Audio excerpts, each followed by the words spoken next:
For more on this, I'm joined from Pittsburgh, Malcolm Polley. He is the President and Chief Investment Officer of Stewart Capital Advisors. Welcome to Biz Asia America. First of all, let me get this out of the way. We did try to contact a company in the past regarding the GMO issue. They declined to comment and provide a spokesperson for that. My question to you is that, as an investor, do you think the company should be more transparent regarding this issue? It depends on what you mean by more transparent. If you mean whether or not their seeds are genetically modified, I think they're pretty clear. Quite a number of their seeds are genetically modified. I guess the bigger question to ask is, are GMO seeds by themselves bad?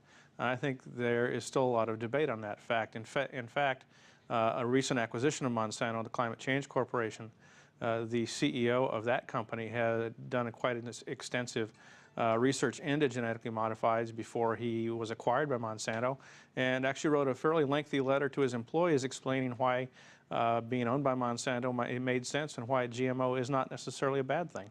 I mean, that brings up a very good point. If I'm working for Monsanto and working in a PR department, I would want to do as many studies as I possibly could to assure consumers and investors, or any other stakeholder for that matter, that the product is 100% safe. Could Monsanto do a better job of perhaps public relations on this matter? Well, I'm sure Monsanto could do a better job of public relations on the matter. The problem they run into is if Monsanto is funding the research to say it's good, then the people that are against GMOs would just simply say, well, Monsanto funded the research. So it's kind of, they're kind of proving their own point. They need peer-reviewed academic research into genetically modified organisms. The reality is we've been genetically engineering seed and plants and animals for millennia. You did it the old-fashioned way on plants with breeding plants with traits that you liked with each other to eliminate traits that you didn't like. We've just taken a scientific approach now and are able to be much more precise in maintaining the traits that we want and eliminating or significantly reducing the traits that we don't want. So this debate is not going to end tomorrow, but many countries have already banned or tried to stop the business of Monsanto in certain countries. We just talked about one in Latin America as well. Is this going to affect the company's bottom line at some point? I suppose at some point it might. What Monsanto and other seed companies are trying to do is allow for the expanded production of foodstuffs. The amount of arable land globally is not growing. It's declining at a reasonable pace. And so you need to be able to get more food produced on less arable land. The work that Monsanto and companies like Monsanto is doing in order to increase production by making seed resistant to insects or making seed resistant to pesticides and herbicides will allow farmers to expand production. Okay. Let me just ask you this, because some interesting points have been brought up regarding genetically modified foods. Let's assume that I have no opinion whether it's good or bad, but the issue has come up in several states in the U.S. that they wanted to basically label the food whether it was modified or it was not from modified seeds, and there has been obviously pushback from the industry. Consumers overwhelmingly, from Jessica, say they want to have it. Why not just let them go ahead and label it? Well, I'm sure if they want to label it, they certainly could.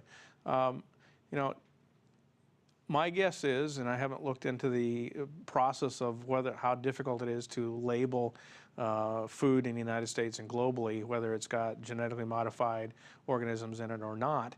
My guess is that it's probably more difficult than one might think, as the vast majority of farmers globally are in fact utilizing seed that has been genetically modified in one shape or another. So it's far easier to label food that is organic, say, and doesn't have non-organic material in it than it is to label those foodstuffs that are genetically modified. You are the President and Chief Investment Officer of Stewart Capital. For full disclosure, are you an investor? And also, what issues would come up that would make you concerned about the company? I should say, what's your #1 concern about the company? Yeah, we are not an active investor in the company. We do own shares in Monsanto. We like the idea of agriculture. From our perspective, we prefer to invest in pure plays, and most of the seed companies globally are not, that we can invest in, are not pure plays. There are other businesses in them. Most seed companies are really going to be, and their growth is really going to be driven by global economic activity on a year-over-year basis, as well as innovations in the product that they produce, and not so much by the activism over GMO versus non-GMO.